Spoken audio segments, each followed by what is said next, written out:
이제 오늘 우리에게 주신 하나님 말씀 함께 나눕니다. 오늘은 시편 129편 말씀을 함께 보겠습니다. 제 129편 성전에 올라가는 노래. 이스라엘은 이제 말하기를 그들이 내가 어릴 때부터 여러 번 나를 괴롭혔도다. 그들이 내가 어릴 때부터 여러 번 나를 괴롭혔으나 나를 이기지 못하였도다. 밭 가는 자들이 내 등을 갈아 그 고랑을 길게 치었도다. 여호와께서는 의로우사 악인들의 줄을 끊으셨도다. 무릇 시온을 미워하는 자들은 수치를 당하여 물러갈지어다. 그들은 지붕의 풀과 같을지어다. 그것은 자라기 전에 마르는 것이라. 이런 것은 베는 자의 손과 묶는 자의 품에 차지 아니하나니 지나가는 자들도 여호와의 복이 너희에게 있을지어다 하거나 우리가 여호와의 이름으로 너희에게 축복한다 하지 아니하느니라.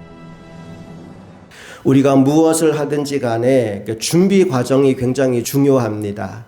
운동선수들도 실전 경기에 들어가기 전에 먼저 몸을 푸는 시간을 가지지요. 준비를 하고 운동을 해야 다치지 않습니다. 기계도 오래 잘 쓰려면 예열을 잘 시키고 그리고 작동을 해야 합니다. 시편 120편부터 134편까지 표제에 똑같은 글이 적혀 있어요. 뭐라고 적혀 있나요? 성전에 올라가는 노래라고 적혀 있지요. 성전에 올라가는 노래라는 말의 의미가 뭐냐 하면 이 시는 성도들이 예루살렘 성전에 올라가면서 올라가는 길에 암송하고 부르고 노래했던 시라는 거예요. 말하자면 그들이 그냥 아무 생각 없이 성전을 찾아간 것이 아니고 성전에 올라가는 그 시간 동안 말씀을 계속 묵상하면서 그 말씀의 은혜를 마음에 새기면서 성전을 향해 나아갔다는 겁니다. 여러분, 오늘 이 새벽 교회에 오면서 여러분 어떤 마음과 어떤 자세로 이 자리까지 오셨습니까? 준비된 사람은 준비된 만큼 은혜를 누리게 될 것입니다. 아무 생각 없이 온 사람은 아무 생각 없이 그냥 나가게 될지도 모릅니다. 시편 120편부터 134편까지 이 많은 다양한 시들을 이스라엘 백성들이 암송하면서 성전에 올라갔다는 것은 그들이 그 마음속에 하나님을 만나고 하나님의 은혜를 체험하기 전에 먼저 마음의 예열을 한 거예요. 먼저 은혜 받을 준비를 한 거예요. 그러니 성전에 올라가서 큰 은혜와 복을 받아 누릴 수가 있는 겁니다. 이제 여러분 주님 앞에 나올 때마다 먼저 여러분의 마음을 뜨겁게 달구고 예배의 자리에 나오게 되시기를 간절히 축복합니다. 이게 용어는 사실 잘못된 용어인데 준비 찬양이라는 게 있잖아요. 사실 찬양의 준비는 없습니다. 예전에 부흥회 할 때 준비 찬양합시다 그리고 막 손뼉 치면서 막 소리 지르고 막 찬양을 했던 기억이 있을 거예요. 왜 부흥회 할 때 준비 찬양이라는 말을 붙여가면서 그렇게 막 손뼉 치면서 찬양을 불렀느냐 하면 그 준비는 뭐 할 준비일까요? 은혜 받을 준비하는 거예요. 은혜 받도록 내 마음의 준비를 하고 그리고 말씀 앞에 서겠다는 의미로 준비 찬양이라는 용어를 붙인 거예요. 오늘도 이 시간 하나님 말씀 들을 때 여러분의 마음이 달구어져 있게 되기를 소망합니다. 은혜에 대한 사모함과 갈급함으로 말씀 앞에 나아가게 되기를 원합니다. 그래야 내 마음이 준비가 되어야 하나님의 말씀을 통해 내게 주고 싶은 그 마음이 온전하게 전달되기 때문입니다. 자, 그렇다면 이스라엘 백성들이 성전에 올라가면서 어떤 노래를 불렀는지, 그들이 무엇을 생각하며 성전에 올라갔는지 오늘 시편 129편을 통해서 한번 확인해 보겠습니다. 1절 말씀을 같이 읽어봅니다. 시작. 이스라엘은 이제 말하기를 그들이 내가 어릴 때부터 여러 번 나를 괴롭혔도다. 아멘. 이스라엘은 이제 말하기를 그들이 내가 어릴 때부터 여러 번 나를 괴롭혔도다. 여러분, 여기 그들은 누구고 나는 누구일까요? 일단 여기 나는 이스라엘 나라를 의미합니다. 그 나라의 시작부터 지금까지라고 생각하시면 됩니다. 이스라엘이란 나라는 사실 굉장히 연약한 나라입니다. 수많은 침략과 공격을 받았고 수많은 수탈을 당했던 나라입니다. 그래서 내가 어릴 때부터 그들이 나를 여러 번 괴롭혔다라는 이야기를 하고 있는 겁니다. 바벨론에 의해서, 아수르에 의해서, 블레셋에 의해서, 수많은 민족들에 의해서 공격과 침탈과 아픔을 가진 역사를 가진 나라가 이스라엘입니다. 그 중에 가장 아픈 역사를 이야기하라면 430년 동안 애굽에서 종살이했던 역사와 70년 동안 바벨론의 포로로 끌려가서 살았던 역사를 생각할 수 있을 거예요. 여러 번 그 괴로움과 아픔을 겪었던 것이 이스라엘의 역사입니다. 그런데 중요한 게 있어요. 그 수많은 아픔과 고통의 역사를 가지고 있지만 놀랍게도 그때마다 그들은 다시 회복되는 은혜를 누렸다라는 겁니다. 2절 말씀 읽어봅니다. 시작. 그들이 내가 어릴 때부터 여러 번 나를 괴롭혔으나 나를 이기지 못하였도다. 나를 계속 괴롭혔어요. 내가 계속 수탈을 당하고 어려움을 당했어요. 그런데 죽고 망하지 않았다는 거예요. 그런데 내 생명이 끝나지 않았다는 거예요. 나는 다시 오뚜기처럼 벌떡 일어섰고 나는 다시 승리의 자리에 설 수 있었다라는 겁니다. 3절에 보니까 그들이 겪었던 아픔을 이렇게 비유합니다. 읽어볼게요. 시작. 밭 가는 자들이 내 등을 갈아 그 고랑을 길게 지었도다. 밭을 갈 때 고랑이 생기는 것처럼 그렇게 내 등을 갈았다는 거예요. 여러분, 실제로 이건 이스라엘 백성들이 애굽에서 종살이할 때 겪었던 일입니다. 고된 노동을 시키면서 채찍을 들고 때리는 거예요. 빨리 하라고, 열심히 하라고 등을 계속 때리면서 일을 시키는 겁니다. 그러니까 하루 종일 일하고 나면 몸만 피곤한 것이 아니라 상처로 인한 쓰라림이 함께 있는 거예요. 하루 종일 등을 내줘야 됐습니다. 채찍을 맞으면서 그 고된 노역을 해야 됐습니다. 그래서 마치 밭을 가는 것처럼 우리의 등이 갈아엎어지고 고랑이 길게 지어질 정도였다는 거예요. 그런데 2절 마지막의 표현처럼 그럼에도 불구하고 그들은 나를 이기지 못했다는 거예요. 이유가 뭘까요? 4절에 그 이유가 나옵니다. 4절 시작. 여호와께서는 의로우사 악인들의 줄을 끊으셨도다. 마치 어린아이가 동네 나쁜 불량배 형들한테 막 맞고 있는데 아버지가 등장한 거예요. 힘센 아버지가 등장한 거예요.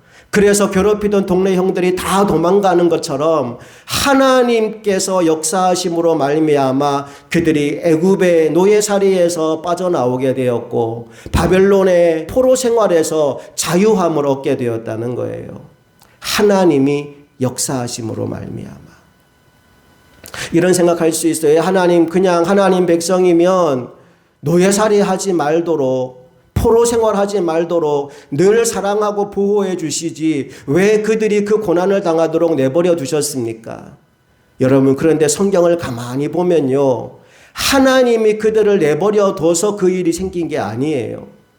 그들이 먼저 하나님을 떠났어요. 하나님을 버리고 우상을 섬기고 하나님을 버리고 세상으로 나간 겁니다. 그러다 보니까 하나님이 그들에게 돌아오게 만드시려고 하나님이 강제로 그들을 끌고 오지 않으셔요. 하나님이 다른 건 다 그분 마음대로 뜻대로 하시지만 한 가지 하나님이 마음대로 하지 않는 게 있어요. 그게 뭐냐 하면 우리의 마음입니다. 하나님은 우리가 결단하고 돌아오기를 원하십니다. 그런데 이스라엘이 그 마음을 돌이키지 않고 계속 하나님을 떠나 세상으로 나아가니까 그들을 막아야 됐어요. 그들을 돌이켜야 됐어요. 그래서 이방의 강한 나라들을 일으킨 겁니다. 그들을 통해 하나님이 이스라엘에게 경고하신 거예요. 더 나가면 안 된다. 더 멀리 가면 안 된다. 그래서 그들이 매를 맞으면서 생각하는 게 있지요. 하나님과 함께 있을 때는 좋았는데, 하나님의 은혜를 누릴 때는 이러지 않았는데, 내가 하나님께 돌아가야 되겠구나. 거기에서 하나님께 회개하고 울며 기도했더니 하나님이 그들의 기도를 들으시고 그들을 다시 회복시키시고 은혜의 자리에 오게 하신 겁니다. 이스라엘 역사는 그렇게 하나님을 멀리 떠났던 이들이 고난과 고통의 시간을 보내면서 하나님을 기억하고 다시 여호와 하나님께로 돌아온 역사입니다. 그래서 구약 성경을 읽어보면 정말 많이 나오는 표현이 뭐냐 하면 돌아오라는 표현이에요. 너희는 내게로 오라, 내게로 돌아오라, 거기 있지 말고 내게로 나오라 라는 하나님의 음성이 구약 성경에 얼마나 많이 담겨 있는지 모릅니다. 오늘도 우리 주님은 우리를 부르고 계십니다. 여러분, 여러분이 있는 자리가 어디이든지 하나님께로 더 가까이 나아오게 되기를 주님 이름으로 축복합니다. 여러분 중에 나 교회 나왔잖아요, 나 예수 믿고 있잖아요, 나 이미 나와 있는데요 라고 생각하는 분도 계실 겁니다. 여러분, 그런데 하나님과 여러분의 거리를 한번 생각해 보세요. 하나님과 100km 떨어진 사람도 있을 거고요, 하나님과 10km 떨어진 사람이 있을 거고요, 하나님과 100m 떨어진 사람이 있을 거예요. 얼마간의 거리가 떨어져 있든지 간에 우리와 하나님 사이에는 분명히 거리가 있습니다. 나는 저와 여러분이 하나님과 날마다 더 가까워지게 되기를 소망합니다. 하나님의 음성이 바로바로 들려오고 하나님의 은혜가 바로바로 느껴지고 하나님과 내가 딱 붙어 있기 때문에 어느 누구도 나를 건드리지 못하는 삶이 여러분 인생 가운데 시작되기를 원합니다. 그래서 하나님은 끊임없이 말씀하셔요. 너는 내게로 돌아오라, 내게로 돌아오라. 오늘 이 새벽에도 말씀과 기도와 찬양을 통해 하나님께 더 가까이 나아가는 저와 여러분 모두가 되기를 간절히 소망합니다. 아까도 말씀드린 것처럼 이 시는 성전에 올라가면서 부른 시예요. 하나님께 더 가까이 나아가면서 이 노래를 불렀습니다. 그런데 5절을 보니까 이걸 싫어하는 사람들도 있다라는 얘기를 하지요. 5절 시작. 무릇 시온을 미워하는 자들은 수치를 당하여 물러갈지어다. 시온은 하나님의 성전을 말합니다. 하나님이 계신 곳입니다. 시온을 미워하는 자들은 수치를 당하여 물러갈지어다. 하나님께 더 가까이 나아가야 하는데 하나님을 멀리 떠나 반대편으로 가는 자들은 수치를 당하게 될 것이다. 그들은 무엇과 같으냐? 6절 말씀 시작. 그들은 지붕의 풀과 같을지어다. 그것은 자라기 전에 마르는 것이라. 여러분, 풀은 땅에서 자라야 됩니다. 그래야 잘 자랍니다. 지붕 위에서 자라는 풀은 뿌리를 내릴 곳이 없어요. 그래서 금방 시들어 버립니다.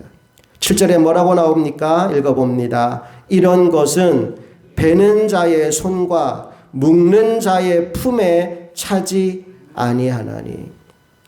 벨 것도 없다는 거예요. 품을 것도 없다는 거예요. 추수꾼이 추수할 때 낫으로 곡식을 베서 그걸 품에 안고 창고에 넣든지 어떻게 처리하든지 할 거 아닙니까?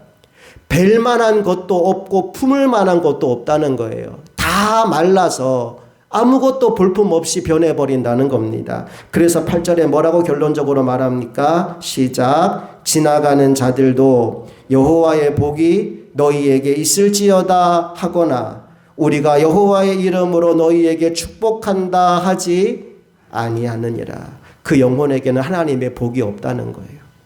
하나님 반대편에 서서 하나님과 멀리 떠나가는 사람, 시온을 미워하는 사람에게는 하나님의 복이 임하지 않는다는 겁니다.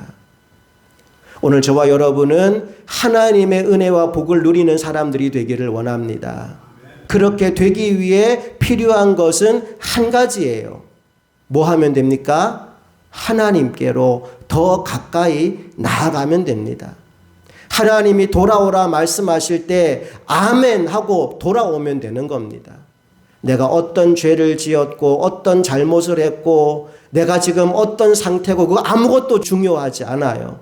그냥 하나님께로 돌아오면 되는 겁니다. 그 하나님의 마음을 보여주는 비유가 바로 탕자의 비유잖아요. 아버지 재산을 가지고 가서 허랑방탕 다 써버리고 거지꼴이 된 아들. 그런데 그가 돼지가 먹는 그 음식을 주워 먹으면서 생각한 게 있어요. 내가 아버지 집에 있을 때에는 종들도 배불리 먹었는데 차라리 아버지한테 나 노예 중에 하나로 써달라고 얘기해야 되겠다라는 마음으로 돌아옵니다. 그런데 돌아왔더니 아버지가 야단치지 않아요. 아버지가 노예처럼 그 아들을 받아주지 않아요. 잃어버린 아들을 다시 찾는 기쁨으로 달려가서 그 아들을 끌어안고 입 맞추고 가락지 끼워주고 새 옷 입혀주고 송아지 잡아 잔치를 열어줍니다. 그게 하나님 아버지의 마음이에요. 하나님 오늘도 우리에게 동일한 말씀을 주고 계십니다. 너는 거기에 있지 말고 내게로 돌아오라. 더 가까이 내게로 나오라. 그래서 하나님 앞에 가까이 나아감으로 말미암아 여호와 하나님이 주시는 복을 온전히 누리며 살아가는 하나님의 종들이 다 되시기를 주님 이름으로 축복합니다. 함께 기도하시겠습니다.